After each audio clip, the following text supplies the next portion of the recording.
말씀은 발락, 발람 굉장히 헷갈리죠.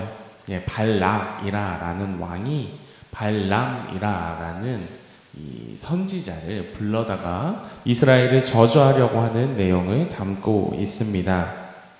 발락은요, 모압 왕이었습니다. 그런데 말씀이 뭐라고 이야기하고 있냐면 21장 26절의 말씀을 보면 시온 왕이 전에 모압 왕을 치고 그 땅을 아르논까지 그의 손에서 빼앗았다라는 말씀이 있습니다.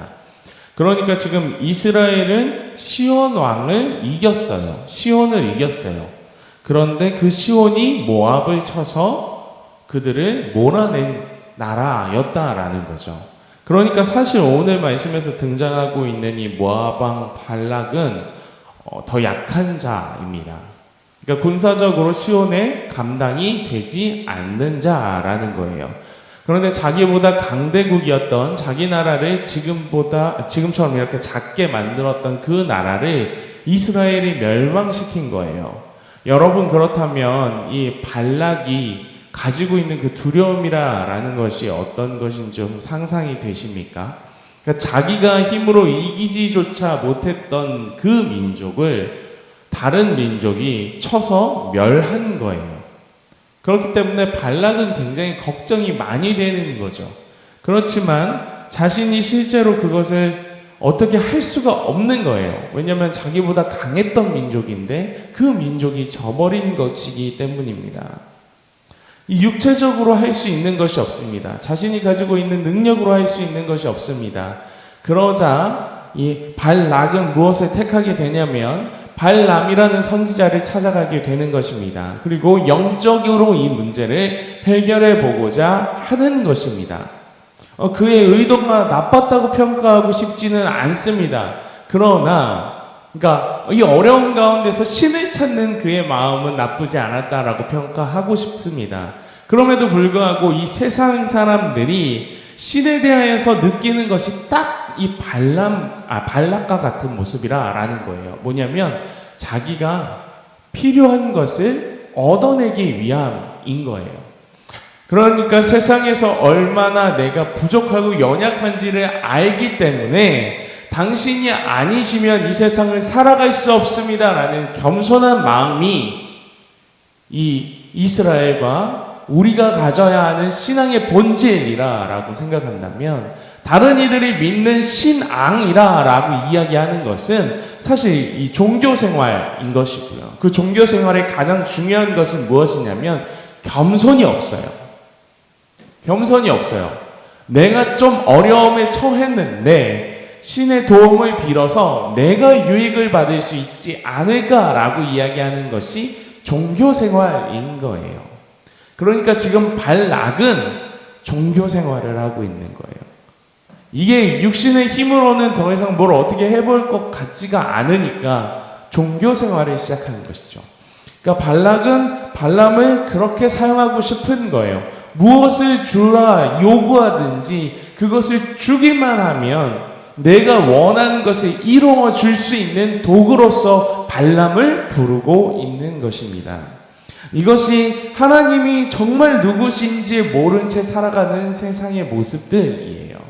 많은 사람들이 하나님을 안다라고 표현합니다. 그러나 우리는 이 안다라는 표현이 무엇인지 너무나 잘 알고 있어요. 지식으로 아는 것이 아니라 인격적으로 만나는 거예요. 내 마음으로 만나는 거예요. 그리고 그 하나님께 순복하는 삶, 그것이 바로 우리의 모습인데 세상 많은 사람들은 하나님을 안다라고 할 때 정말 그냥 지식적으로 아는 거예요.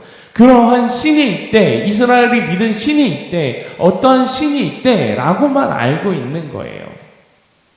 발락도 그러했던 자라는 것입니다.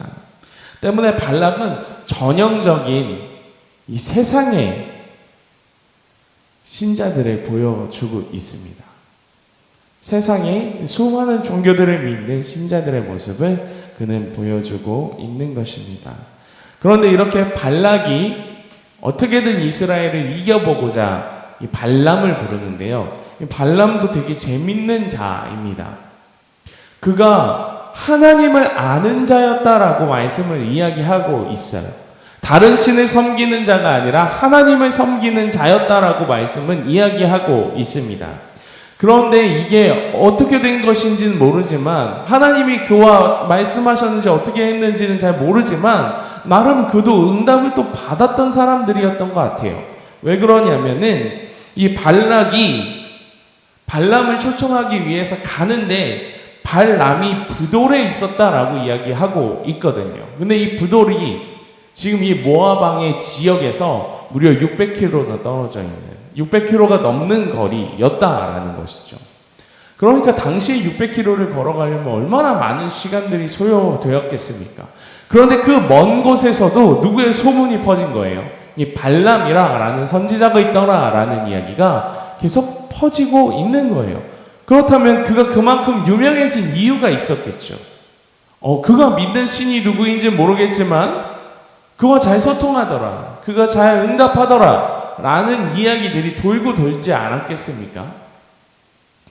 여러분, 그것이 발람이에요. 여기까지만 보면 발람은 정말 하나님의 선지자인 것처럼 보입니다. 그러나 여러분, 발람도 사실은 제대로 하나님을 섬기고 있지 않았던 자예요. 다만 자기가 하나님을 잘 섬기고 있는 것처럼 포장하는 자입니다. 그러니까 발락이 나타내는 것은 이 세상에서 하나님 대신 다른 모든 종교들을 섬기고 있는, 소위 말하자면은 종교인들을 이야기하고 있는 것이라면요, 이 발람은 마치 제가 보기에는 썬데이 크리스찬들을 이야기하고 있는 것 같아요. 갑자기 움찔하시지 않으시지요, 여러분? 여러분들을 이야기하는 것이 아니고요, 썬데이 크리스찬들을 이야기하고 있는 거예요.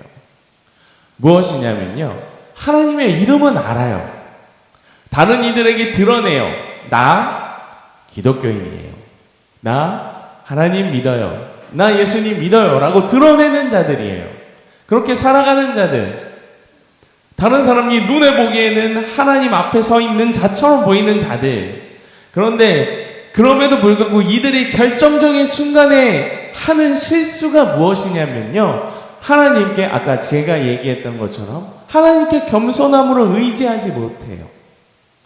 그들의 눈에는 언제나 세상이 보입니다. 하나님을 알고 있는 것처럼, 하나님을 의지하고 있는 것처럼 여기지만, 그렇게 말하고 그렇게 행동하지만 영적으로 은혜롭게 행동해요. 얼마나 은혜롭게요? 다른 사람들하고 이야기하면 굉장히 도덕적으로도 우위에 서 있으려고 이야기합니다. 그러나 결정적으로 그들도 중요한 순간에는 어디를 바라보냐면 세상을 바라보는 거예요. 왜 그러하냐면 오늘 말씀에서 보면은 하나님께서 나에게 어떻게 이야기하시는지 내가 물어봐야겠으니 내 집에 유숙하라고 이야기합니다. 이것은 지극히 일반적인 거예요. 그런데 하나님께서 뭐라고 이야기하셨습니까? 너는 절대로 그들을 따라가지 말라고 이야기하지 않으셨습니까? 그러니까 하나님의 응답은 이미 나온 거예요. 그들이 뭐라고 하든 무엇을 준다고 하든 따라가지 말라라고 이야기했어요. 그런데 재밌는 것은 무엇입니까? 다시 한번 그들이 와요. 내가 뭘 요구하든 다 들어줄게. 너는 걱정하지 말고 와. 라는 발락의 마음을 가지고 두 번째로 와요. 아까 뭐라고 이야기했죠? 하나님은 이미 말씀하셨다고요. 그런데 발람이 어떻게 행동합니까? 이 발락의 요구와 발락이 주고자 하는 것들에 슬슬 마음이 움직이는 거예요. 그러니까 뭐라고 이야기합니까? 하나님께서 그러지 말라고 하셨는데 내가 다시 한번 물어볼게 라고 이야기하는 거예요.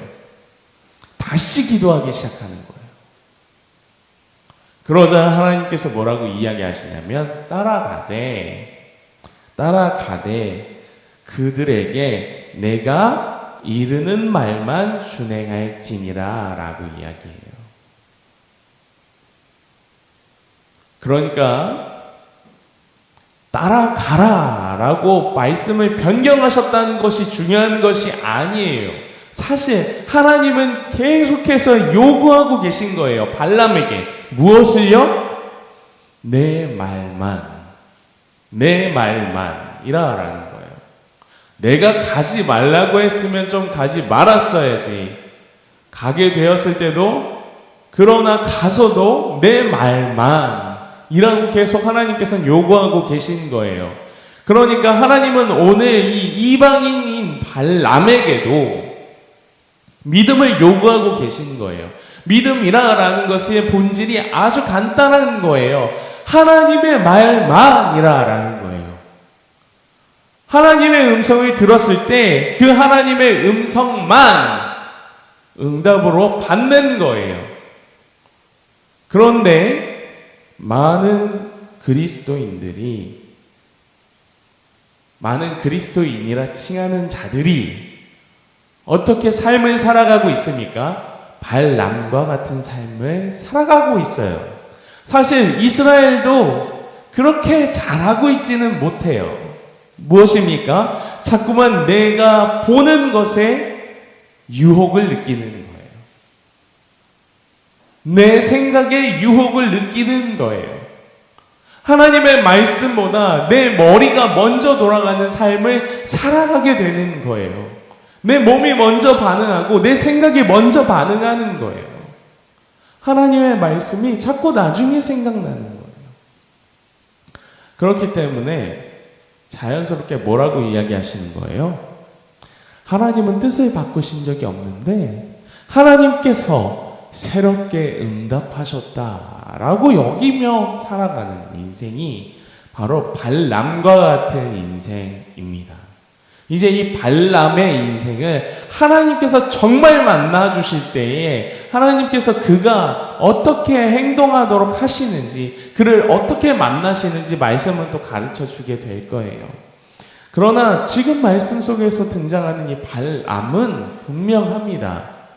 그는 아직 하나님보다 세상이 좋아요. 하나님보다 발락이 그에게 줄 그 모든 명예와 부와 물질들이 그의 눈을 더 즐겁게 하고 있는 것입니다. 이것이 그의 모습입니다. 여러분, 발락은 그럴 수 있어요. 발락은 애초에 하나님을 믿고 싶은 사람이 아니기 때문에 그래요. 자신의 유익을 위하여서 육체적인 행동이든 영적인 행동이든 무엇이든 나에게 도움만 된다면 그것을 취하겠다라는 생각으로 살아가는 인생이 그렇기 때문에 그래요. 지금 세상에서 만나는 수많은 사람들과 다를 바 없는 거죠. 절에 가는 사람들, 무속신앙에 가는 사람들 다 똑같은 거 아닙니까? 결국엔 내 일신의 안녕을 위하여서 그 이름도 제대로 알지 못하는 신들에게 가서 절하며 물질을 바치는 자들. 근데 발락과 같은 삶을 사는 자들이죠. 그러나 우리가 주의해야 되는 것은 우리는 발람이 아닌가라는 거예요. 하나님의 말씀이 이미 임하였음에도 불구하고 세상이 그렇게 하면 즐겁지 않잖아 라고 이야기할 때, 이렇게 하면 너에게 더 유익이잖아 라고 이야기할 때 그 하나님의 말씀을 비트는 인생을 사는 자가 아닌가 한번 되돌아보는 오늘 이 새벽이 되길 원합니다.